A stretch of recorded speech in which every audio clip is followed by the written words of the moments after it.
என்பதும் அதுவரைதான் வாழ்வென்பது ஒரு முறை சாவென்பதும் ஒரு முறை காதல் வரும் ஒரு முறைதான்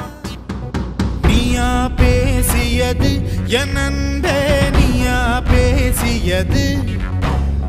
தீயை வீசியது என் அன்பே தீயை வீசியது